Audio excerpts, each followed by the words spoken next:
Blog Talk Radio.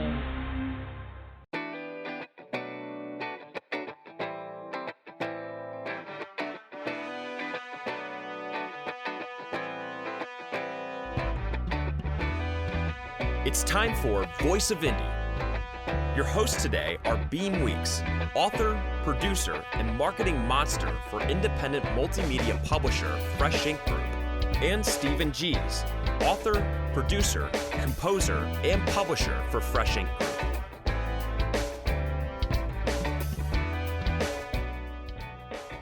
Okay, well, that was interesting. They just didn't want to play. But that's what happens sometimes on live radio. So I'm your host, Beem Weeks, and with me tonight, as always, is co-host Stephen Gies. How you doing, Stephen? I'm doing great. How about you, Beem? I can't complain. We have a really cool show up tonight, but why don't you tell the people how they can become involved? Okay, well, first off, if you're on Twitter, up in the search bar, type in #FreshInkGroup, and you can post questions or comments there for us, see what other people are saying. Today's episode is a short story episode. We're going to talk about short stories, short fiction, and we're going to have 3 readings for you today. Yeah, short stories. That thing is being rather persnickety, isn't it? Yes, it is. I hear you kind of cutting in and out, but, well, that's all right. We'll get this done. We'll get through it. But as you mentioned, this is a short story special episode. As both a reader and a writer, some of my most favorite stories that I've read have been short stories. In fact, there are some that I read over 40 years ago. We talked about this the other night off air. But these are stories that still stick with me and they resonate with me because these authors were able to put such a powerful message in just basically what amounts to a handful of words compared to a novel. And I've always loved the short story medium, and I think this is long overdue, kind of putting this out there on the front lines, and let's have a good time with us. Right now, we're trying to draw attention to our short story contests, which you can access through FreshInkGroup.com. We're putting out our 2nd and 3rd anthology collections, the Fresh Ink Group Short Story Showcase. We already have number 1 out. We're working on number 2 and 3. You got a commercial for us, Beem? I do. Writers, got a short story looking for a prestigious anthology that will showcase your work alongside other top authors? Or maybe you've experienced a moment worth sharing, perhaps with some poignant meaning we could all appreciate? Fresh Ink Group is accepting submissions for our 2nd and 3rd volumes of the Fresh Ink Group Short Story Showcase to be released worldwide in hardcover, softcover, and all ebook formats. There are no fees to enter. Winners are not only published, but are eligible to become members of Fresh Ink Group with your own dashboard in the FreshInkGroup.com website. Head on over to FreshInkGroup.com Contest tab to learn more. Then grease up the old Underwood and get those shorts down on parchment so you can get your entries in sooner than later.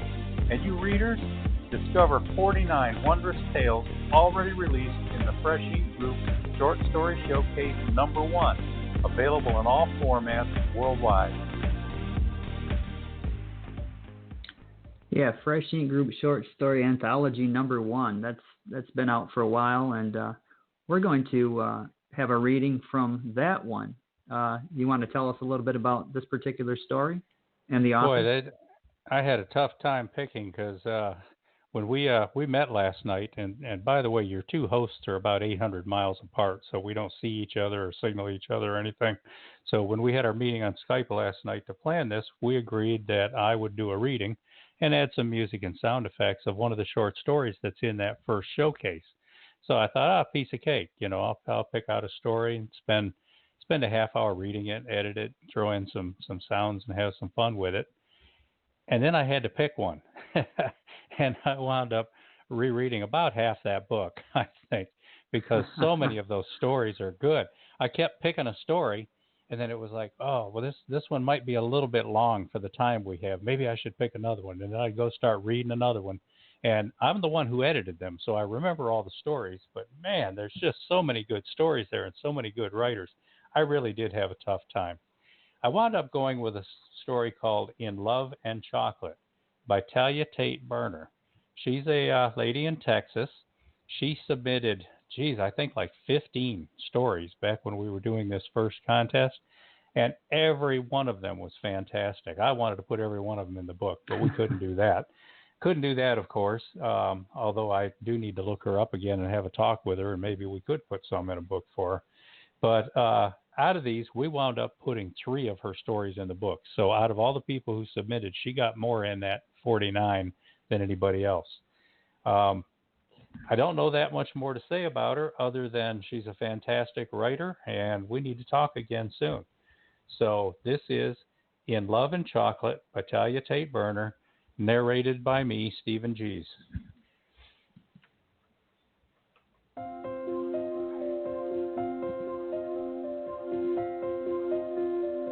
In Love and Chocolate by Talia Tate Burner, Texas, USA. Uncle Rex and Aunt Frances lived in a single wide at the edge of a cotton field on the home place. It was surrounded by a little stand of pine trees adjacent to Nana and Papa's house. Both of these particulars made the place extra special.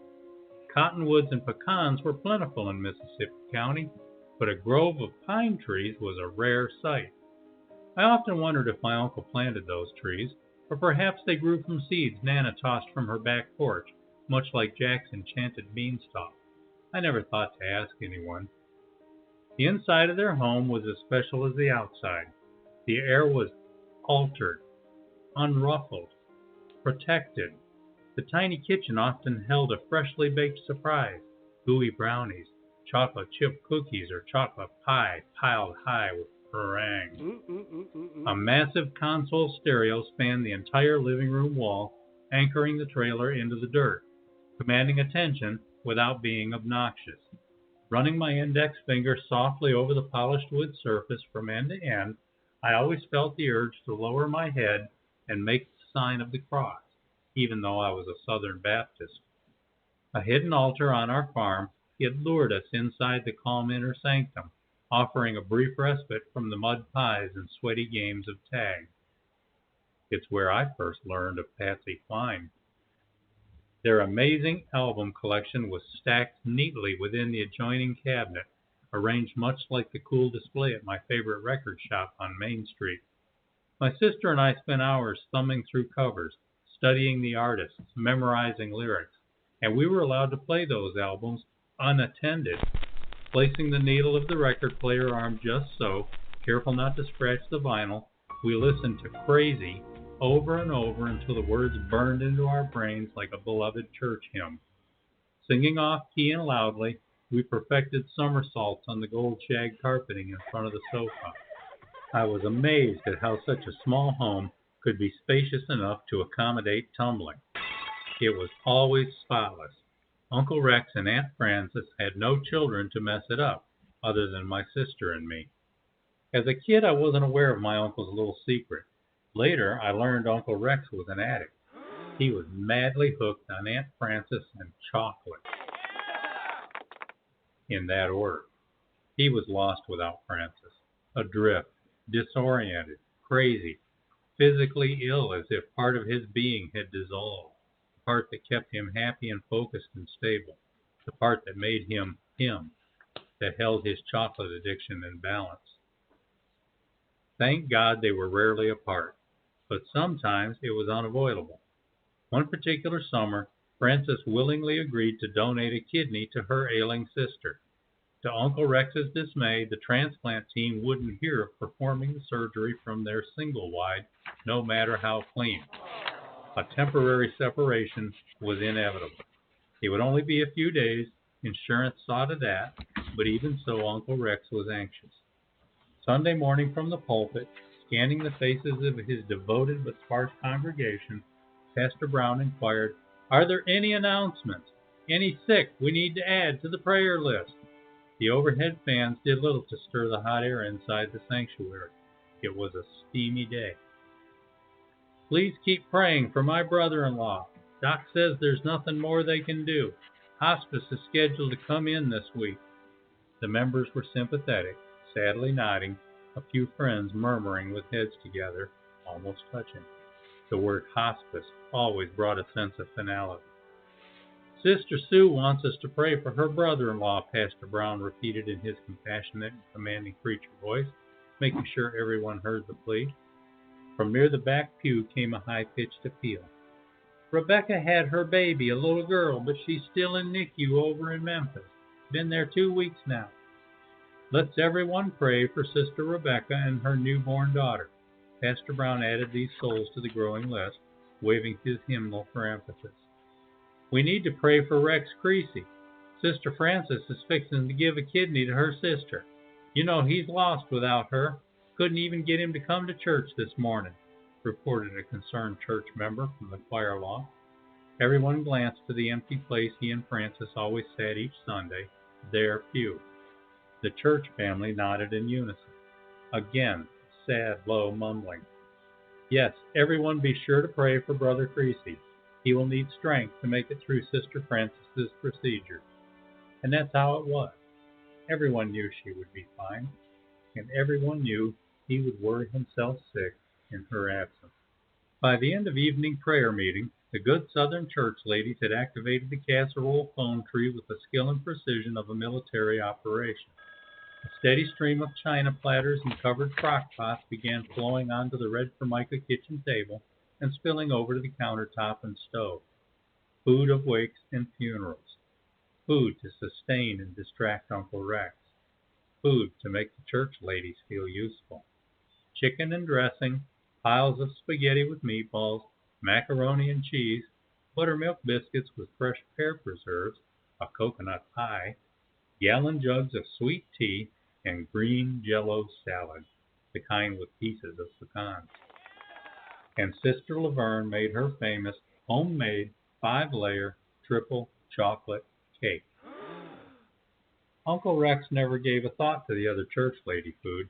Only Sister Laverne's famous homemade 5-layer triple chocolate cake held his attention.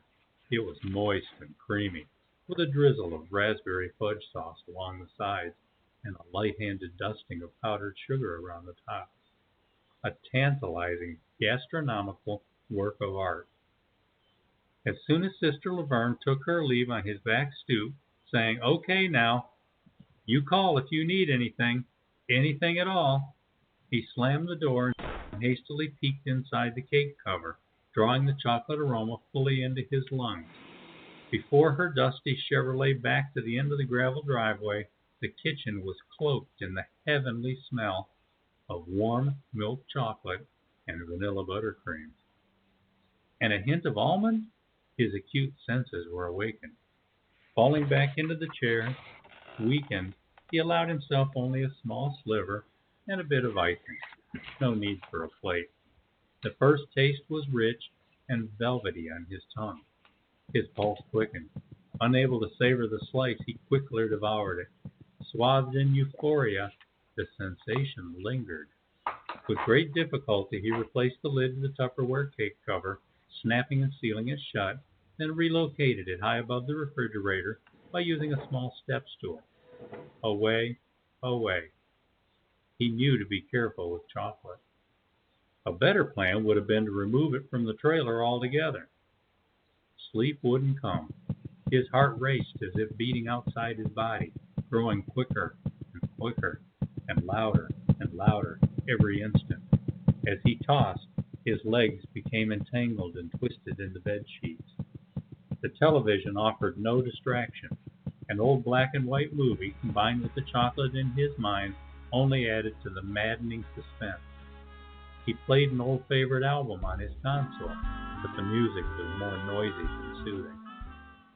The cake called.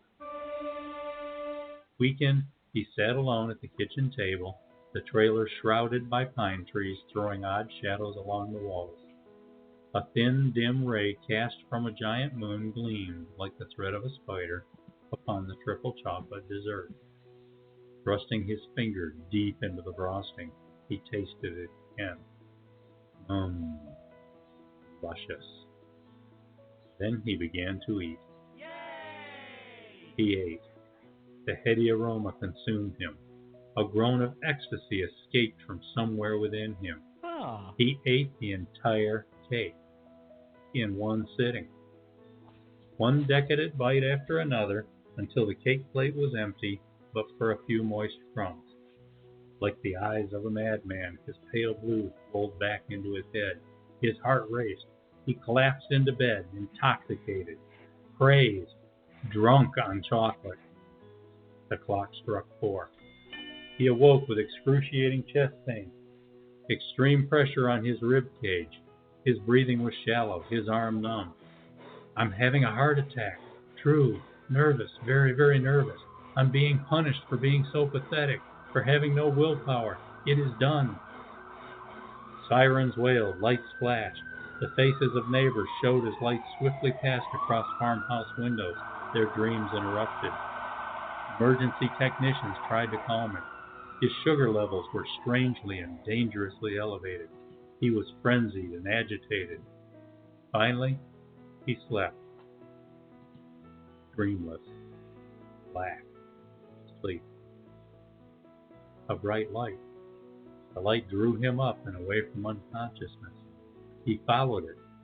A sense of calm. I have died. Am I in heaven?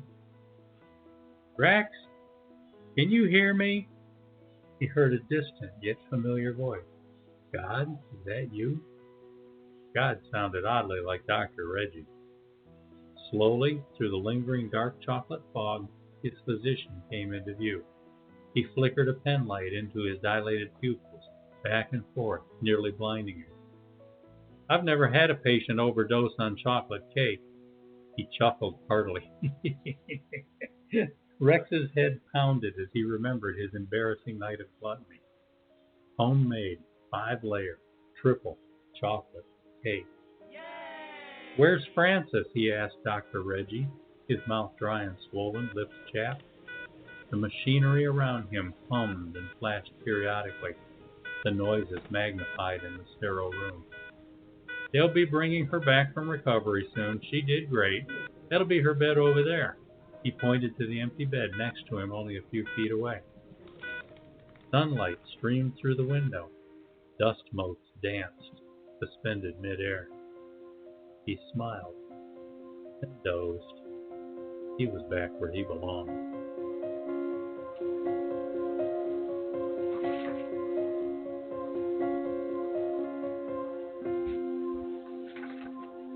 And there you go, In Love and Chocolate by Talia Tate Burner, as read by Stephen Gies. Good job, Stephen. Cool with the sound effects and whatnot. Yeah. It's the way that we do audiobooks, except the big difference here is we use professional narrators rather than trying to do the voiceovers ourselves. Believe me, I'm not a professional narrator. Never thought I was. Frankly, no big show. But yeah, that was a lot of fun. Throwing some sound effects, lighthearted, and the music just to give it some atmosphere. Talia Tate Burner is definitely a phenomenal writer, and I recommend that you check out that story, plus her other 2 stories in Fresh Ink Group Short Story Showcase #1. Yeah. Also, I think it's on YouTube and the Fresh Ink Group channel sometime this evening. Yeah, I'll get to that. I'll probably be putting that up sometime before I go to bed tonight. Yeah, short stories. That anthology is just loaded with them. And if you're a writer out there and you write short stories, you want to make sure you submit one of your stories, or 2 or 3 of them, or as like Talia did, 15 of them. And you might have a shot at being in the next anthology or 2. So, keep that in mind. Got a quick reminder here. If you're on Twitter, go to hashtag Fresh Ink Group, and you can post a question or a comment, or put up your favorite picture of your cat, whatever you want. So our next story here is one by Beem Weeks, and it's read by him too. Why don't you tell us about it, Beem? This one comes from my short story collection, Strange Highway. This is my second collection of short stories that I've had published, and this is a story that was inspired by something I had seen on TV probably 12, 15 years ago. It was actually from an episode of Celebrity Rehab, and it was the mother of the late singer of Alice in Chains, Lane Staley. His mother was on there, and she spoke of when they knew he wasn't going to live. They knew he wasn't, years before he died, because he had become so caught up in heroin addiction and among other drugs.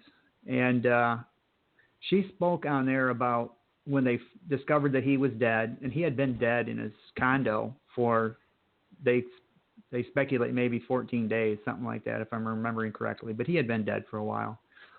And so they had the police break down the door, and she said that before they took the body out, she pulled out a chair and sat down next to his body and just basically let out all of her emotions. She spoke to him. She had her final conversation with her son.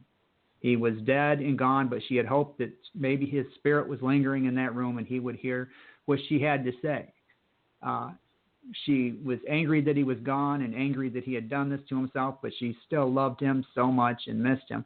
And this is what kind of inspired this story, which is coming out of Strange Highway. But I think maybe we should roll the Strange Highway promo first, Stephen? I think so. Okay, so this story, we'll roll the story here after the promo, but it can be found in Strange Highway. If you ever find yourself on the Strange Highway, don't turn around. Don't panic. Just keep going. You never know what you'll find. Could be an autistic young man conjuring magic with his fingers, or one girl's afternoon leading to a lifetime of loss, demon or angel, a winged man revealing his true nature, a mother's recognition bringing closure to her daughter, sudden death of a teen boy stifling burgeoning secrets, black man's guitar transforming one young boy, decades-old accident bringing a desperate confession, supernatural first love healing a broken family. Head on down the Strange Highway and see more stories unfold. Need a ride? This book will get you there. Catch an ebook or get on the bus with a nice print edition you can hold and keep, perhaps a full-sized trade paperback, or ride in style with your own dust-jacketed hardcover. Fresh Ink Group's got you covered. You can exit the Strange Highway and come back anytime you want. You see, now you know the way in. Don't be a stranger. All right, so as I was saying about the story, the short story is constant as the day. And it's just one of those things where, what would you say to that? You know this loved one is caught up in addiction and they're not going to be around, and you find out that they've passed, and you've got an opportunity to speak to them even though they're dead. What would you say? Now, this story is from the point of view of the mother, and I read it, and I'm not like Stephen has said just a little while ago, I'm not a professional voiceover person. But if we ever did this as a actual audio book, we would have a woman read this part. But I did it, and like I said, it's not very professional, and there's no sound effects in it. There's a little bit of music, but I didn't put the sound effects in it. But it's just a straight read, so this is constant as the day, and I hope you enjoy it.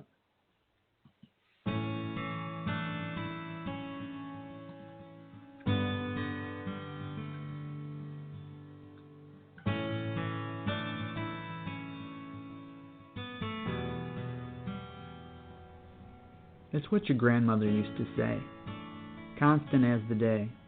You probably don't remember that, though. She died before you were old enough to appreciate her wisdom. It just means that certain things in life will never change, no matter the consequences. I saw you go in there this afternoon, into your bedroom closet, the way you've done 1,000 times before. This time was different. The air lacked its charge, that spark your presence always added. I guess I expected this moment. God knows most of the family had already accepted it. But acceptance doesn't come easy to a mother. That you'd be the one to deny me grandchildren, that had been established long ago. I know. I have 3 other children. There will be plenty of little ones running around the house again one day.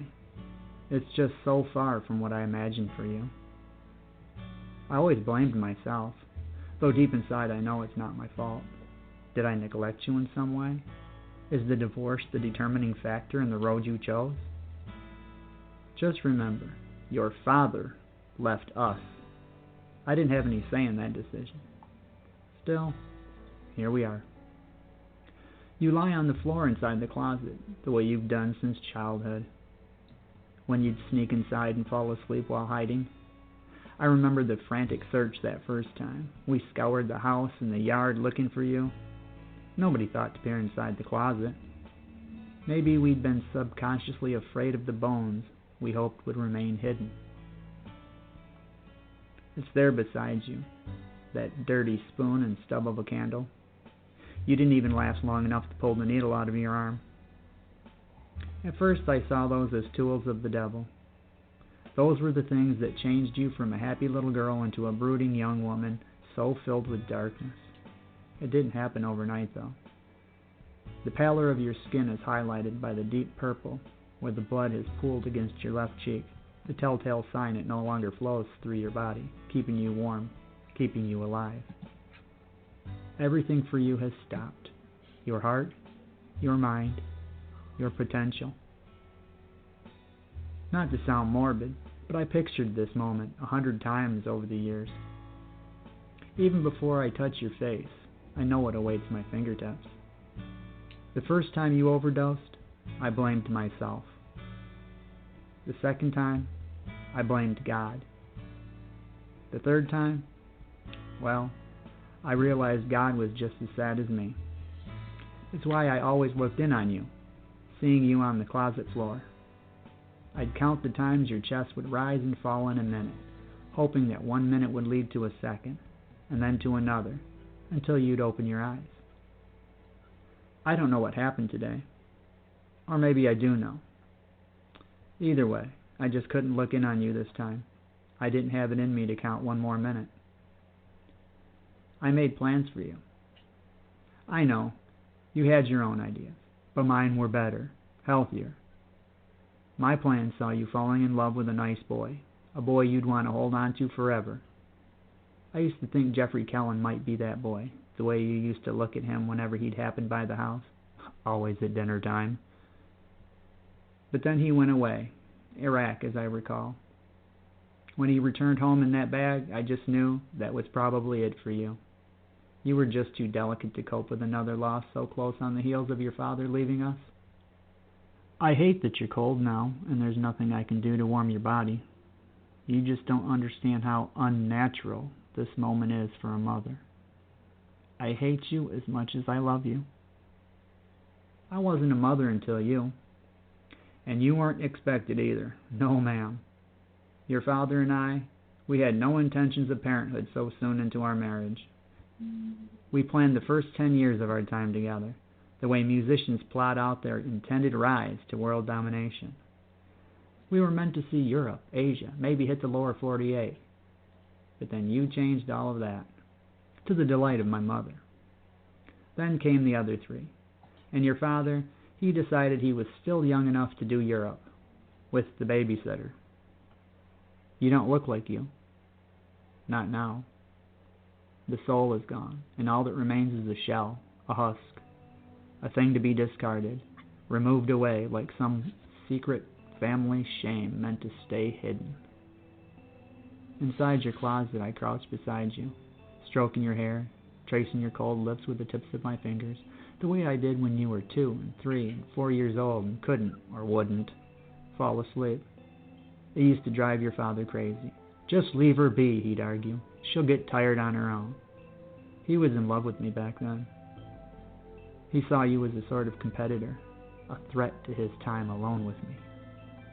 I would have died for you, but you wouldn't let me. That you've broken my heart is a given, but that's the curse of parenthood. We give you life, invent notions of what and who you'll be, and you turn our worlds upside down, becoming a junkie without aim, without reason, without a thought for what you've done to us, to me. I resent you for the call I must make. What am I supposed to say to these people?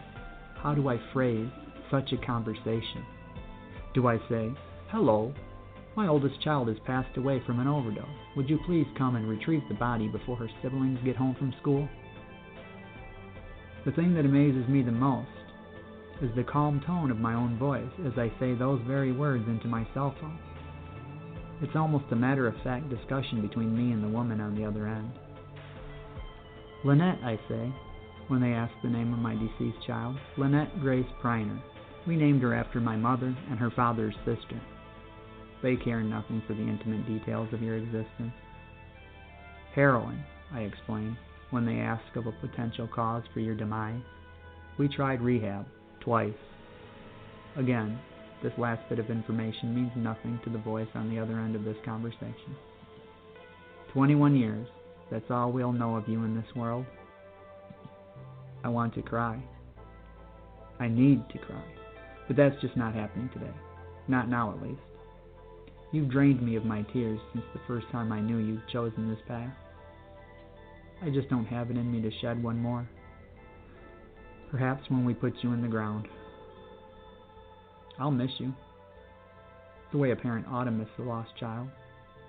But I will not be bound by emotional necessities. You're gone, and nothing can bring you back. Please don't think me cruel, but I am alive. I am resurrected from the grave. I need no longer to pine for my wayward daughter. Nothing more can happen to you in this world. Your death is my salvation. It is a burden removed. I am free to live once more.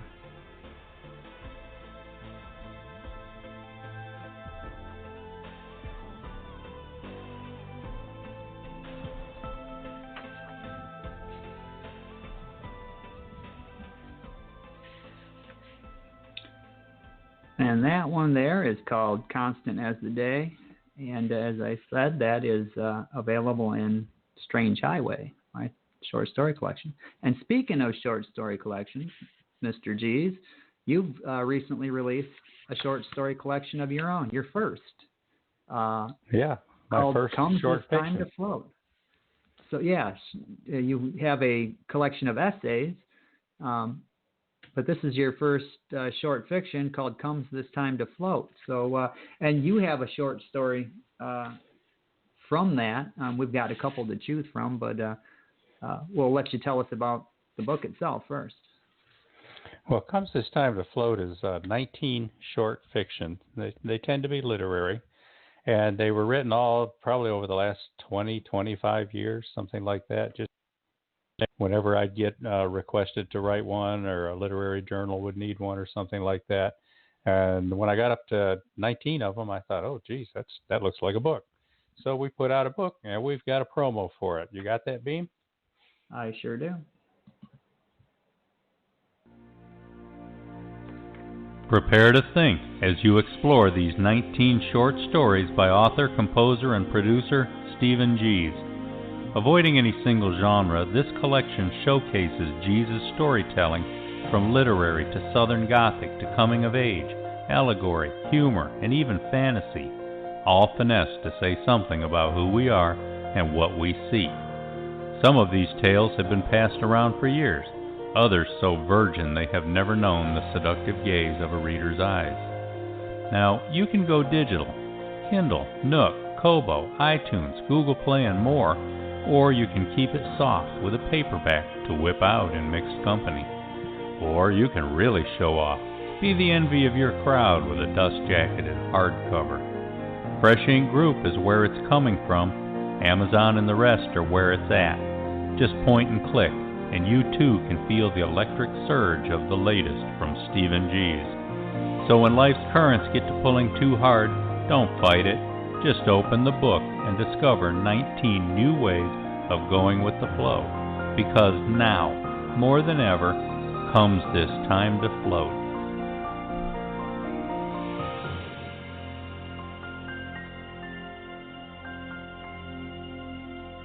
Okay, and as I had stated, you've actually got 2 short story readings racked up here. Which one do you want to go with? We've got Sidekick and we've got Bus Boy. I think we're going to have time for Sidekick. I want to point out real quick to everybody, those commercials that you hear us rolling in, those are actual video commercials, and they're in the Fresh Ink Group channel on YouTube. So if you're liking the commercials, get over there and watch the whole commercial rather than just hearing the audio part. Okay, this short story here is called Sidekick. It's about a superhero and his sidekick, sort of. And it asks us to consider, what are superheroes? What kind of people are heroes? And what kind of people are sidekicks? Beem? All righty. Here is Sidekick.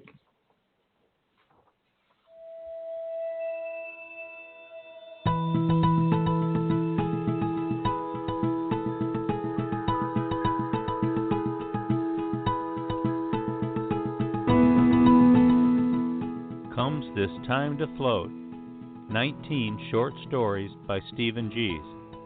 A Fresh Ink Group audiobook narrated by the author. Yes, it's me. The first story is called Sidekick. I wrote this when a favorite literary journal asked me for a short.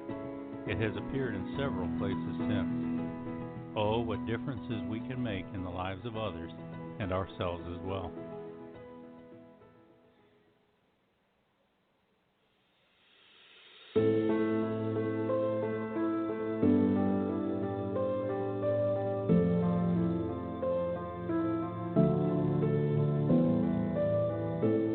Sidekick, short fiction by Stephen G's. I just figured out something all superheroes should know about our sidekicks. I happened upon my own sidekick long before I grew up and stepped into the role of hero, way back when I was just a regular suburban kid with no inkling of my destiny as the savior of countless lives. Never a fan of those other heroes who star in their own comic books, I had no idea what a sidekick is supposed to do, let alone how much I would even need one. And now, after decades working with my own sidekick for the common good, something has gone horribly wrong, and the blood is coming too fast, the injuries too severe, time too short. It's breaking my heart that our era as superhero and sidekick is about to end. I was 9 or 10 years old when the world's most unlikely wannabe sidekick and his single-parent mom moved to our town. They set up housekeeping in that leaky rat's nest of an old farmhouse down the dirt road where overgrown fields pushed feebly against encroaching scrub. 2 years younger than I, skinny and smallish for his age, he tried to look passable in tattered second-hand clothes usually sized too big or too small. Ever the bully magnet, he liked to pedal around on his chain-throwing rattle-trap bicycle, a mismatch of old parts he'd scavenged. Since I was the only boy who didn't taunt him or push him down, he got to where he'd follow me about, hoping to join in while I hung out with others, but mostly content to hover at the periphery. He knew his place, but never acted resentful, instead appearing grateful for the tolerated proximity. No matter how much I ignored him, though, he often seemed to be watching me intently, studying me as if appraising something only he could see. Catching me alone with nowhere particular to go one day, he said he had a secret to tell me. He looked around as if worried someone might approach with bad intent. "Not here," he whispered. Now, as piqued as preteen boys are about mysteries, they're just as skeptical of other boys' promises of intrigue, except that he looked so serious my curiosity won out. "Just tell me," I insisted, but he wiped his nose on his sleeve, then simply looked me straight in the eyes and waited, for once not looking so jumpy and scared. So for privacy, we rode our bikes out to his place, where we found his mom outside, standing beside the house, staring blankly at a jumble of rotting planks, apparently perplexed about the scrap pile's dilemma. Her hair a dirty tangle, clothes on backwards or inside out, she appeared to be lost, or maybe drunk, or even insane. Embarrassed, he dropped his bicycle and urged me to stay back, then approached her cautiously, maybe afraid of spooking her. He took her by the arm, whispered assurances, and led her up to the partly collapsed porch. As if finally recognizing her surroundings, she pushed the door open slowly, focused on him a moment, then drifted inside. I watched through a window as he eased her into a chair, then brought her a glass of water, her hands trembling as she drank. He waited until she settled back and closed her eyes. Where does the picked-on boy retreat for his own reassurance when he's the one caring for his grown-up? He led me to the big shed beyond the house. He'd cleaned it up, arranged some stick furniture, added several stacks of faded superhero comic books, and achieved a rather clubhouse-like atmosphere. He offered me some crackers from a box and poured cups of Kool-Aid from a jug, ice cubes from a cooler under the table. We kicked back, at which time I proceeded to ask any normal 10-year-old's next question. His cheeks flushed. Tugging at his loose shoelace until it broke, he finally admitted, "She's all right if she takes her medicine, but she can't get 'em when no doctors show up at the clinic. Not taking 'em regular makes the in-betweens worse than never taking 'em at all." That proved a problem I couldn't solve, so I switched to the main subject. "That's not the secret, is it?" He shook his head, then stopped fidgeting long enough to look me straight in the eyes again, pausing as if weighing how much he really trusted me. He took a deep breath, lowered his voice, and said, "I got a superpower." Oh, geez. I eyed the comic books and snorted my disapproval, then decided I might as well have some fun with this. "So, I got superpowers too." His eyes widened and he offered the hint of a grin. "Oh, good. You already know." "Yeah, I know everything in the universe." His shoulders slumped. "Oh, making fun of me." I put my hands up. "Sorry. Okay, but you gotta explain first." He wrinkled his nose and rubbed his forehead, then looked me right in the eyes for a third time. "You can make fun of me, but it won't change the truth. I can see, my power is I can see other people's powers." "Everybody has some?" "Well, just you so far. In everybody else I can see what they don't have." "Just me, huh?" "Yep," he confirmed, getting up to gaze out the window toward his house.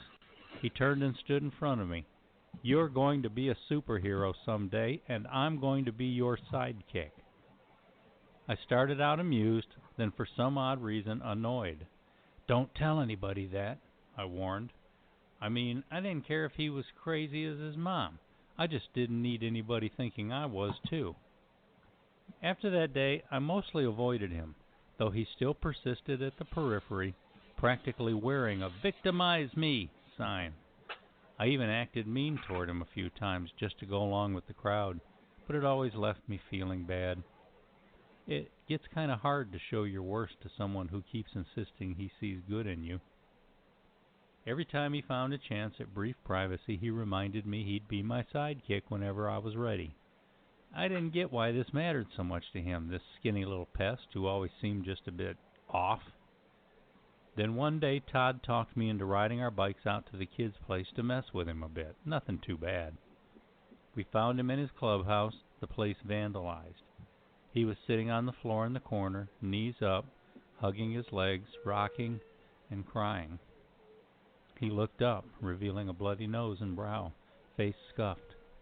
Todd wanted no part of getting blamed for beating him up, so he immediately took off while I stayed and helped the kid clean himself up, ice from his cooler on the swollen eye, Band-Aids over a cut on his arm. Then I went on a hunt for the offending Rue brothers, and despite improbable odds tilted only by my rage and determination, I left them also in need of ice and Band-Aids, both powerfully motivated to avoid further reprisals for messing with my sidekick. He thinks I saved him that day, and though I did make his life a lot better in how he got treated by others, in truth, I'm the one whose life changed the most. See, without even starting to believe in the absurd notion of superpowers, I did get hooked on the idea of stepping up when someone needed my help. And look how many lives I've saved in the years since, and how many more I've improved because my sidekick never relented in reminding me to pursue my better self. I took a lot of heat during my teen years for letting him tag along so much, but he never really seemed to have any other friends.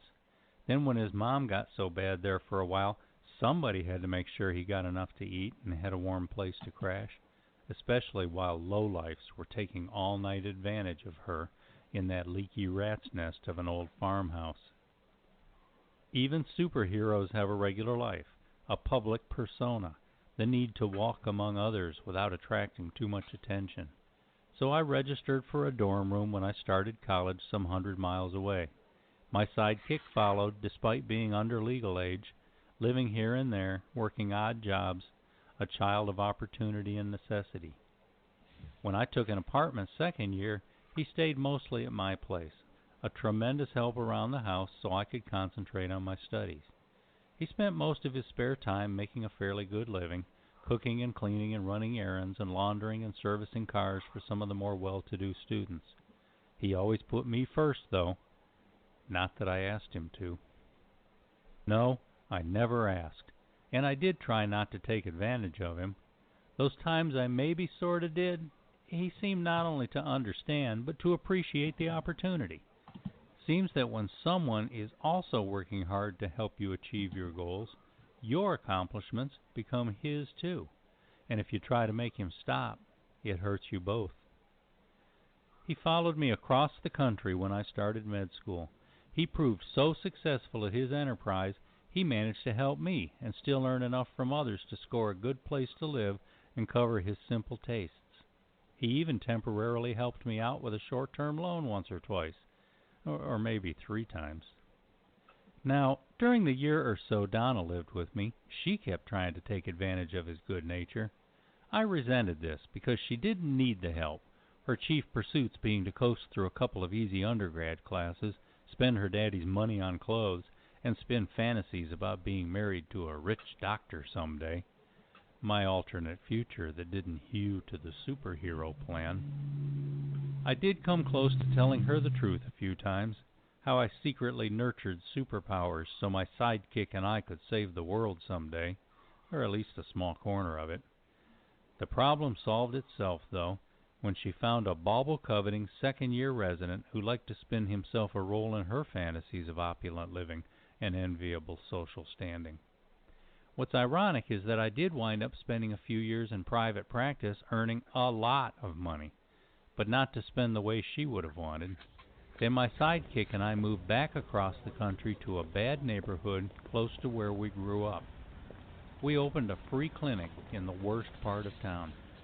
It's been quite successful, me working day and night, saving and improving lives, my sidekick doing everything else and then some. He's proven near genius at hustling grants and donations, cajoling practitioners at all levels to volunteer their time, and negotiating discounts from providers. In this community, I've become the superhero, and though I'm not sure this is exactly the future that skinny little pest saw, I do think he's satisfied it was worth believing in me. I do know I wouldn't be who I am without him. Through it all, though, I've had one regret, and now I have 2. The first, my success came too late for his mom. He sat in the corner and cried that day, and no amount of ice or Band-Aids or my threatening of bullies could help.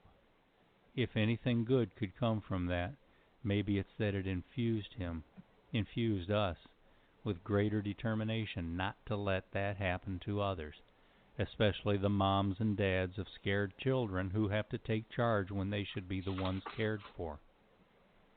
My second regret? I wasn't prepared for what just happened here tonight, and now the greatest ever superhero sidekick partnership is about to end. And now I finally see the truth. I might call him sidekick, but this good-hearted young man has never been anything but simply my friend. That picked-on, skinny little pest knew he wanted to grow up and help others, but he couldn't do it by himself, so he found one guy with the power to make it happen. The one guy who might not know it yet, but who, with a bit of help and lots of reminding, would grow into the kind of man who accepts and eventually embraces that role. The rare occasions he brought up that whole notion of becoming my sidekick, he always seemed matter-of-fact about it, never any doubt, proud that he would be the one. And it's breaking my heart to see it end like this. He stayed late, intending to sleep here in the clinic tonight because we've had break-ins and drug thefts. I came back with some late-night carry-out dinner to find him held at gunpoint. An instant of commotion, shouting, shots fired, and blood. Too much blood. Worse than a mere clinic can handle. Time too short. Thieves just grabbed the drugs and ran. And the truth in having the power to save lives means that you also know its limits. You know when a fully equipped trauma center is too far to reach in time, the blood coming too fast. And he's kneeling over me, and for the third time in all our years I see him crying, but I'm barely holding on, one hand inside myself, trying to stanch the flow to buy some minutes before I bleed out, the other hand clutching his arm, desperate to make him listen. But he won't, jerking free, calling 911, grabbing a tray of instruments. He's seen me do this. He's been my sidekick. My life insurance, I tell him, trying not to choke on the blood. Man, this hurts. You'll always have money. Liquid fire. And he cuts into me, turning me to drain the fluid, searching for bleeders, clamping, trying desperately to save me. Keep going, clinic. Make others help. You can. Dizzy now. Tingling. Sirens in the distance. He's pushing fluids, trying to keep me from crashing. If you have to, I insist, floating now. You can do it without me. They're outside now. Maybe there is a chance. Still, I have to tell him just in case. He's got my head up, cradling it, whispering assurances. I try to reach for him, but my arm is numb, somewhere else. He looks me straight in the eyes like he always has, and I can't say it yet because he's telling me something. What's he telling me? What? I have one power, he's saying, and he believes it with all his heart. I can look inside people and see their powers, and what I've seen all along, we still got bigger things to do than this clinic. The police are inside now, all clear for the EMTs to enter. I'm fading into waves of tingles, but now I wonder if just maybe I'll be able to find my way. We got him, one voice says, lifting me up. You did all this? Cool air, flashing lights. Yeah, he got all the bleeders. Moving fast, siren. GSW to the chest. People helping others. Wow, Doc, you got lucky. Yeah, back when I was just a regular suburban kid of 9 or 10, I got lucky. I can see him out there now, craning to watch, worried but confident. The one I depend on. Yes, there's something all superheroes should know. Sidekicks are heroes too.